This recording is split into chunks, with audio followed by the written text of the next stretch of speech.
हरे कृष्णा, राधे राधे। जितने भी हमारे सनातनी भाई हैं, तो आज हम श्रीमद् भगवत गीता के श्लोक पर चर्चा करेंगे।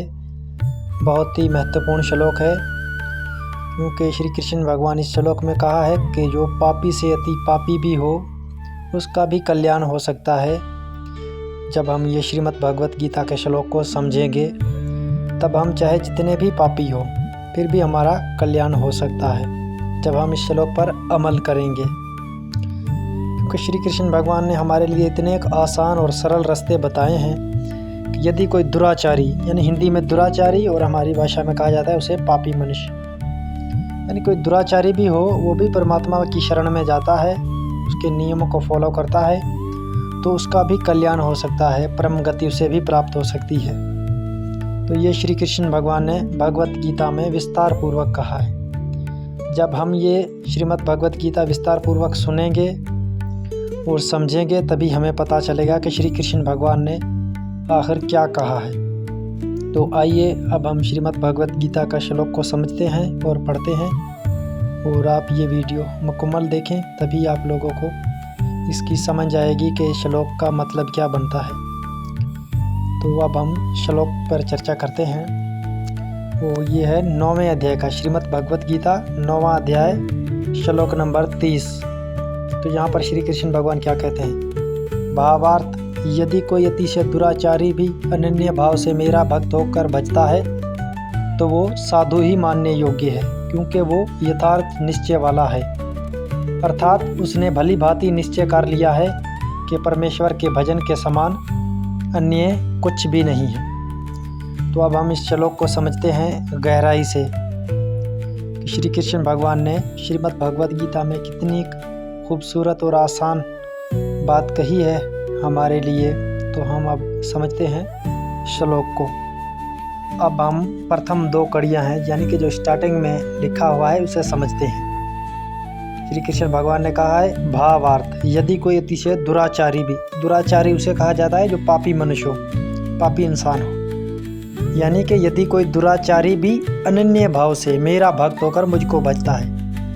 भजने का मतलब होता है परमात्मा को मानना, यानी कि यदि कोई अतिशय दुराचारी भी अनन्य भाव से, यानी कि भक्ति से मुझको भजता है, मैंने मुझे मानता है, तो वो साधु ही मानने योग्य, मैंने उसे हमें साधु ही समझना चाहिए जो परमात्मा को मानता है। यानी कि यदि कोई अतिशय दुराचारी भी अनन्य भाव से मेरा भक्त होकर मुझको भजता है तो वो साधु ही मानने योग्य, क्योंकि वो यथार्थ निश्चय वाला है। यथार्थ निश्चय का मतलब उसने भली भांति निश्चय कर लिया है कि परमेश्वर के भजन के समान अन्य कुछ भी नहीं है।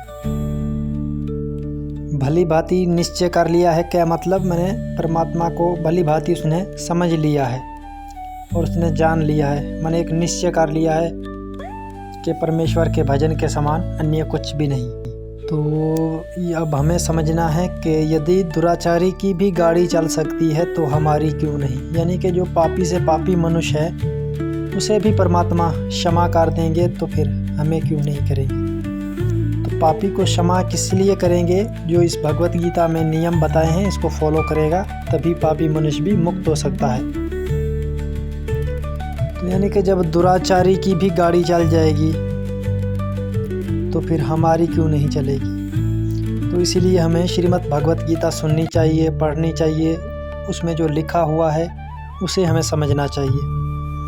यानी कि यदि कोई दुराचारी भी अनन्य भाव से, यानी कि जो दुराचारी होता है मनुष्य, यानी पापी मनुष्य होता है, तो जो कोई दुराचारी भी अनन्य भाव से, यानी कि उसमें भाव अच्छा होना चाहिए, उसमें श्रद्धा होनी चाहिए, अनन्य भाव से मेरा भक्त होकर, मैं, यानी श्री कृष्ण भगवान कहता है मेरा भक्त होकर मुझको भजता है, मैंने मुझे मानता है। भजने का मतलब होता है मुझे मानना, मुझे भजता है तो वो साधु मानने योग्य है, यानी कि उसे हमें साधु समझना चाहिए। जो पापी मनुष्य भी है वो भी परमात्मा का नाम लेता है तो उसे भी हमें साधु ही मानने योग्य है, क्योंकि ये श्रीमद् भगवत गीता कह रही है। फिर श्री कृष्ण भगवान क्या कहते हैं? श्री कृष्ण भगवान क्या कहते हैं कि उसने भली भांति निश्चय कर लिया है। कि भली भांति निश्चय का मतलब क्या है? यानी कि उसने भली भांति सोच लिया है, समझ लिया है कि परमेश्वर के भजन के समान अन्य कुछ नहीं, यानी कि परमेश्वर के भजन के समान और कोई चीज़ नहीं है, क्योंकि परमेश्वर का भजन ही बहुत महान है, क्योंकि जब हम परमेश्वर के भजन करेंगे, गुण गाएंगे, नाम सिमरन करेंगे, तो इस कलयुग में सिर्फ हमारे लिए नाम सिमरन ही है जो श्रेष्ठ रह गया है। कोई यज्ञ वगैरह करने की आवश्यकता नहीं है, क्योंकि कलयुग केवल नाम आधारा, सुमर सुमर नर उतर ही पारा। ये रामायण में आती है चौपाई। तो हमें सिर्फ परमात्मा का भजन करना चाहिए, उसका कीर्तन करना चाहिए, क्योंकि रामचरितमानस में भी 9 प्रकार की भक्ति कही गई है, और हमारे अन्य कई शास्त्रों में, श्रीमद् भागवत महापुराण में और अन्य बहुत से शास्त्र हैं जिसमें 9 प्रकार की भक्ति कही गई है। जब मुझे समय मिला तो अवश्य ही मैं जो 9 प्रकार की भक्ति है उसके विषय में आप लोगों को बताने का प्रयास करूँगा, क्योंकि हम सत्संग में, भक्ति में जाकर बैठ जाते हैं, हमें पता ही नहीं होता कि ये कौन सी भक्ति चल रही है। हम जो सुन रहे हैं, हम वो कौन सी भक्ति कर रहे हैं, जो गा रहे हैं परमेश्वर के भजन, वो कौन सी भक्ति कर रहे हैं। तो वो जब मुझे समय मिला, आप सनातनी भाइयों तक मैं अवश्य ही अपने धर्म के विषय में, श्रीमद् भगवत गीता के विषय में जानकारी आप लोगों को पहुंचाता रहूँगा।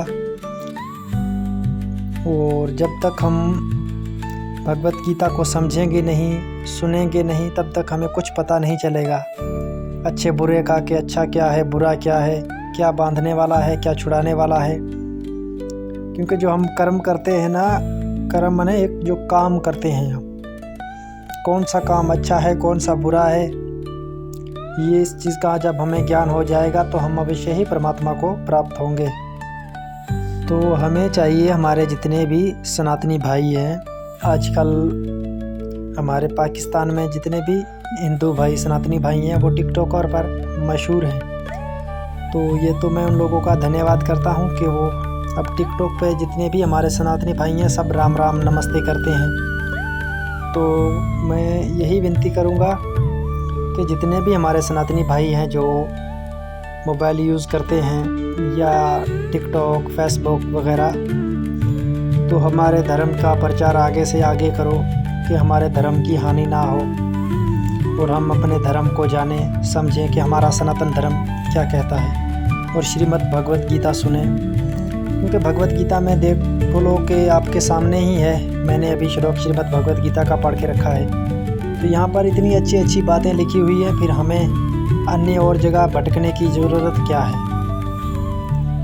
क्योंकि जब श्री कृष्ण भगवान ने कहा, यदि अतिशय दुराचारी, यानी कि बहुत पापी मनुष्य हो, उनका भी कल्याण हो सकता है, क्योंकि उसने भली भांति निश्चय कर लिया है, माने उसने भली भांति परमेश्वर को मान लिया है कि परमेश्वर ही है, परमेश्वर के सिवा अन्य कुछ भी नहीं है।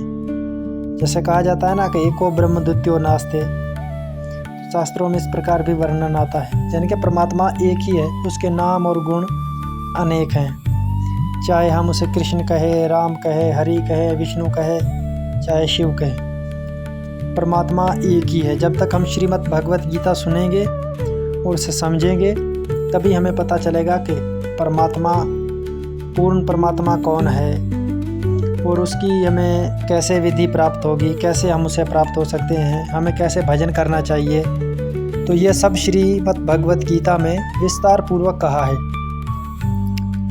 तो हमारे जितने भी सनातनी भाई हैं, तो इस वीडियो को अवश्य ही देखें। जी अच्छी लगे तो अपने भाई दोस्तों के पास शेयर कर देना, अपने मित्रों के पास, क्योंकि मैं आप लोगों के लिए श्रीमद् भगवत गीता से बहुत ही महत्वपूर्ण जानकारी लेता रहूँगा। क्योंकि मैं शॉर्ट में इसलिए रख रहा हूँ क्योंकि जो मेन चीज़ है वो मैं आप लोगों के सामने ले आ रहा हूँ। इसलिए मैं श्रीमद् भगवत गीता से कुछ लाइनें उठा के आप लोगों को समझाने का प्रयास करता हूँ। श्रीमद् भगवत गीता मुकम्मल 18 अध्याय हैं, 700 श्लोक हैं।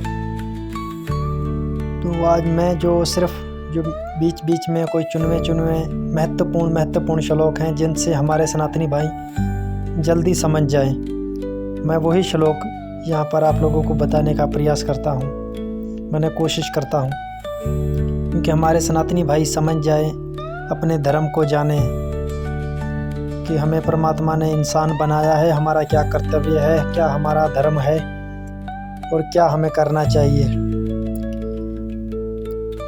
तो आज के लिए इतना ही सही। ये वीडियो अच्छी लगे तो अपने भाई दोस्तों के पास, मित्रों के पास शेयर कर देना, और मैं आप लोगों के लिए ऐसी महत्वपूर्ण जानकारी ले आता रहूँगा। बाकी सब सनातनी भाइयों को राधे राधे, जय श्री कृष्ण।